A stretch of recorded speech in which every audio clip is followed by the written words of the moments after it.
मुंबई नाका police station येथे दिनांक 27 मे रोजी गुन्हेशोध पथक कार्यालयाचे उद्घाटन उत्साहात पार पडले। या कार्यक्रमाला नाशिक शहराचे पोलीस आयुक्त संदीप कर्णिक प्रमुख उपस्थितीत होते। तसेच पोलीस उपायुक्त मोनिका राऊत, मुंबई नाका पोलीस स्टेशनचे प्रभारी पोलीस निरीक्षक विश्वास पाटील यांच्यासह पोलीस अधिकारी व कर्मचारी मोठ्या संख्येने उपस्थित होते। गुन्हेशोध पथक कार्यालयाच्या उद्घाटनामुळे मुंबई नाका पोलीस स्टेशनच्या तपास यंत्रणेला अधिक बळकटी मिळणार असून गुन्ह्यांच्या तपासात गती येणार असल्याचं यावेळी सांगण्यात आलं। आधुनिक पद्धतीने गुन्ह्यांचा तपास, तांत्रिक सहाय्याचा वापर तसेच नागरिकांच्या तक्रारींवर त्वरित कारवाई करण्यासाठी हे कार्यालय महत्त्वाची भूमिका बजावणार आहे। कार्यक्रमादरम्यान पोलीस आयुक्त संदीप कर्णिक यांनी गुन्हे उघडकीस आणण्यासाठी पोलीस दलाने अधिक समन्वयाने काम करण्याची गरज व्यक्त केली आहे। नागरिकांच्या सुरक्षिततेला सर्वोच्च प्राधान्य देत गुन्हेगारी रोखण्यासाठी कठोर कारवाई करण्यात येईल असंही त्यांनी स्पष्ट केलं आहे।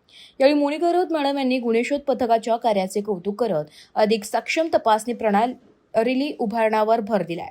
प्रभारी पोलीस निरीक्षक विश्वास पाटील यांनी उपस्थित मान्यवरांचे स्वागत करून मुंबई नाका पोलीस स्टेशनच्या विविध उपक्रमांची माहिती दिली आहे।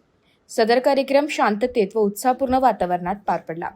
वृत्तसंकलन विभाग, एबी न्यूज, नाशिक।